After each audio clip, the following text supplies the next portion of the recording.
Guðs Föður, Sonar og heilags anda. Amen. Guð geymi mig og varveiti mig á sál og lífi þennan dag og alla tíma í Jesú nafni. Amen. Ég les úr fjallræðinu trúartraustið. Því segi ég yður, verið ekki áhyggjufull lífið þær, hvað þér eigið að eta eða drekka, né heldur líkama yðar hverju þér eigið að klæðast. Er lífið ekki meira en fæðan og líkaminn meira en klæðin? Lítið til fugla himinsins. Hvorki sá þeir, ég uppskeran, ég safna í hlöður og faðir yðar himneskur fæðir þá. Eru þér ekki miklu fremri þeim? Hyggið að liljum vallarins, hversu þær vaksa, hvorki vinna þær né spinna, en ég segi yður, jafnvel Salómon í allri sinni dýrð var ekki svo búinn sem ein þeirra.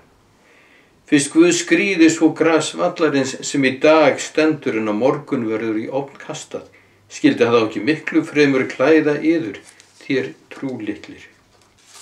Lítið til fugla himinsins og liljur vallarins.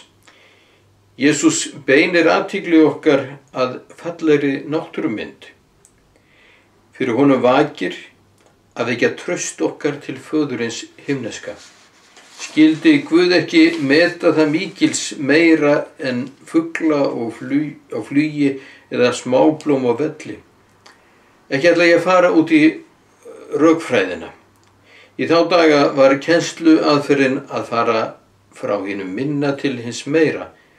Látum það duga. Það ein hugsun sem blasir við í orðum Jesú. Það trúartraustið. Þú ert líkami þinn, hluti af náttúrunni eða sköpun Guðs. Grundvallar tilfinning sem okkur öllum lífsnauðsynleg traustið.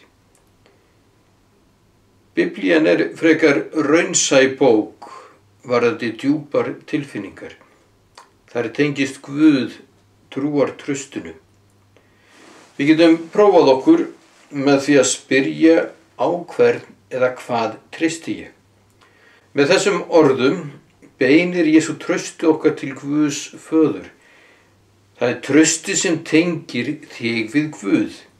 Grundvalla traustið okkur nauðsynlegt, sagði ég. Staðan sú að Guð einn verður trúartrausts. Nú ég að tala eitthvað sem frekar erfitt að koma orðum að en í grunni tilveru okkar.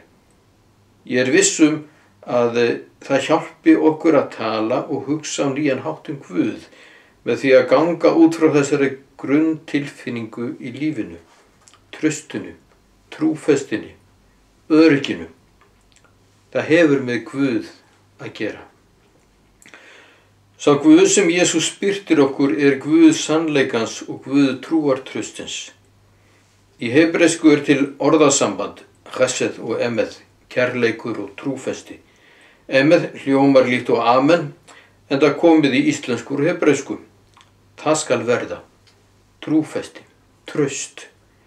Þannig verði náttúran umlíkjandi faðmur Guðs, umhyggja hans eins og móðurlíf sem umlíkur hvert mannsbarn með ást.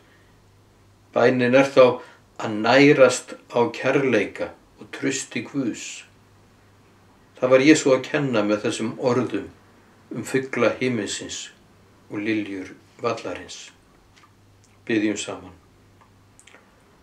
Góði Guð, takka þér fyrir að þú umlykur okkur með fallegri náttúru sem reynist okkur þó stundum ógnvænleg og óviðráðanleg. Hjálpa okkur að setja traust okkur á þig, að hvíla í þínu orði, að þrátt fyrir allt og allt, ertu kærleikurinn og trúfestin í lífinu. Eldu okkur í umhyggju og ástúð hvert til annars á nýjum degi að við fáum að reyna hver þú ert í sannleika. Faðir vor, þú sem ert á himnum, helgist þitt nafn, tilkomi þitt ríki, verði þinn vilji svo á jörðu sem á himni. Gef oss í dag vort daglegt brauð og fyrirgef oss vora skuldir, svo sem við og fyrirgefum vorum skuldinautum. Eigi leið oss í freistni heldur frelsa oss frá illu, því að þitt er ríkið, mátturinn og dýrðin að eilífu. Amen. Guð gefi okkur góðan dag.